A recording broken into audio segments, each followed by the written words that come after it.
Salam Bapak Ibu dan Saudara terkasih di dalam nama Tuhan Yesus.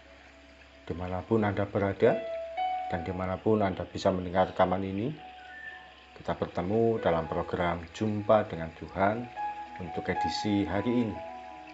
Sebagai dasar kebenaran firman Tuhan, saya akan bacakan dari 1 Raja-Raja pasal 19 ayat yang keempat. Firman Tuhan berkata, "Tetapi ia sendiri masuk ke padang gurun sehari perjalanan jauhnya, lalu duduk di bawah sebuah pohon arar. Kemudian ia ingin mati. Katanya, 'Cukuplah itu, sekarang ya Tuhan, ambillah nyawaku, sebab aku ini tidak lebih baik daripada nenek moyangku.'"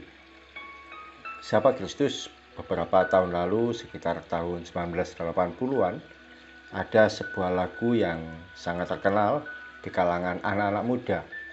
Lagu tersebut judulnya Frustrasi. Anda yang usia 40 tahun ke atas pasti tahu lagu itu.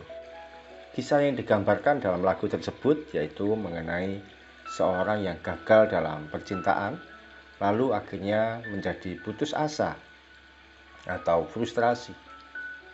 Dalam Kamus Besar Bahasa Indonesia, kata frustrasi diartikan sebagai rasa kecewa akibat kegagalan di dalam mengerjakan sesuatu atau akibat tidak berhasil dalam mencapai suatu cita-cita.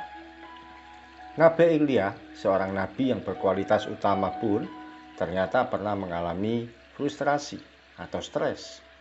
Dia frustrasi karena diancam oleh Ratu Isabel. Oleh Isabel, dia diancam akan dibunuh sebagai pembalasan karena Elia telah membunuh nabi-nabi Baal. Elia pun masuk ke dalam padang gurun dan meratapi dirinya sendiri. Padahal sehari sebelumnya, dia berhasil mencapai kemenangan dengan membunuh ratusan nabi-nabi penyembah Baal. Firman Tuhan menuliskan langkah yang dilakukan oleh Nabi Elia yang ternyata hal itu merupakan ciri-ciri orang frustrasi, sama seperti yang terjadi saat ini. Yang pertama, menyendiri. Elia masuk ke padang gurun seorang diri. Seorang yang frustrasi atau stres akan berusaha menyendiri dan menjauhkan diri dari lingkungan pertemanannya. Dia tidak mau bertemu dengan orang lain dan merasa bahwa hidupnya paling menderita. Adakah hal ini pernah Anda alami? Yang kedua, Elia pun ingin mati. Seorang yang frustrasi, dia tidak kuat bertahan hidup. Selalu ada saja perasaan ingin mati, baik sekedar keinginan atau bahkan ada yang melakukan bunuh diri. Pernahkah situasi seperti ini melintas di bayangan Anda?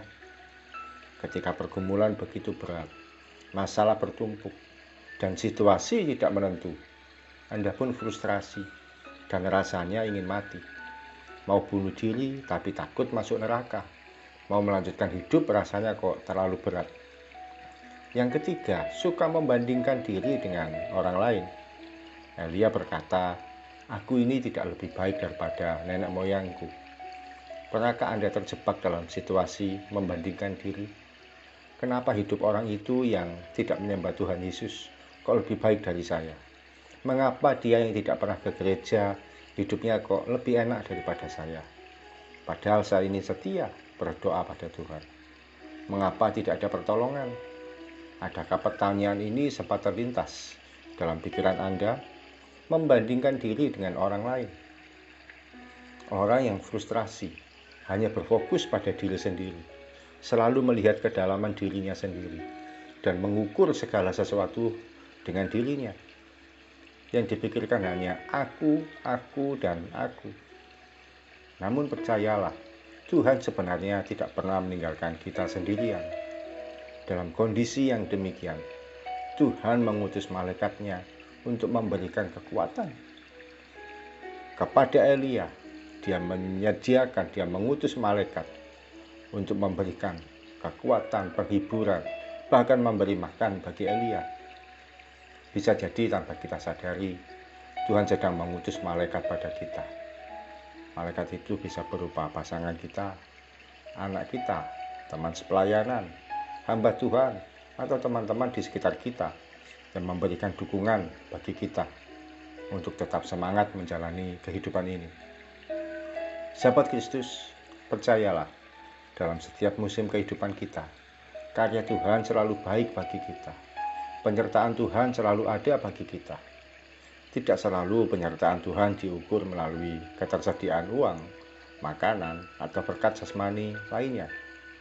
Penyertaan Tuhan bisa berupa penghiburan di kala susah, kekuatan di saat lemah, atau dukungan di saat kita merasa sendiri. Kasih Kristus yang ajaib akan selalu menopang hidup kita dalam berbagai bentuk yang tak terbatas. Ketika perasaan frustrasi menimpa kita, rasa bersalah mengikuti kita, atau kita menjadi stres karena situasi yang menekan, jangan salah dalam melangkah. Datang pada Tuhan dan kita serahkan segala beban dan pergumulan yang kita hadapi. Tuhan Yesus tetap pribadi yang ajaib, baik, dan kasih setianya selalu baru, hari demi hari. Dia pribadi yang mau menerima dan memulihkan hidup kita sepenuhnya. Mari kita datang pada Tuhan.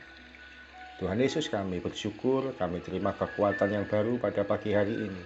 Kami tidak mau menjadi frustrasi dan putus asa dan lemah di dalam iman kami.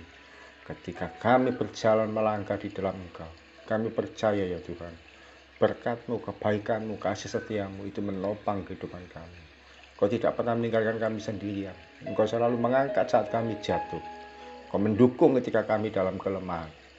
Dan kami percaya, itu pasti masih akan Kau lakukan dan kerjakan dalam kehidupan kami. Ampuni kalau seringkali kami frustrasi, putus asa, dan tidak percaya bahwa Tuhan bersama dengan kami. Di dalam nama Yesus, kami akan melangkah sepanjang hari ini. Kemenangan akan kami hadapi. Pergumulan akan kami selesaikan. Dan kebutuhan hidup Tuhan pasti sediakan bagi kami. Rezeki demi rezeki akan kami nikmati. Sebab Tuhan menyertai ketika kami bekerja, berusaha, dan melakukan yang terbaik untuk kehidupan kami, atau keluarga kami, atau orang-orang yang kami kasih. Terima kasih ya Tuhan. Berkat-Mu ada atas anak-anak-Mu sepanjang pagi hari ini sampai malam, bahkan sepanjang umur hidup kami. Di dalam nama Tuhan Yesus kami berdoa dan mengucap syukur. Amin. Selamat mengalami kekuatan dari Tuhan dalam bentuk apapun juga yang tidak bisa kita bayangkan dan kita batasi. Salam dari saya Ogi Raharjo dari Mitspa Ministry. Tetap setia sampai garis akhir. Tuhan Yesus memberkati.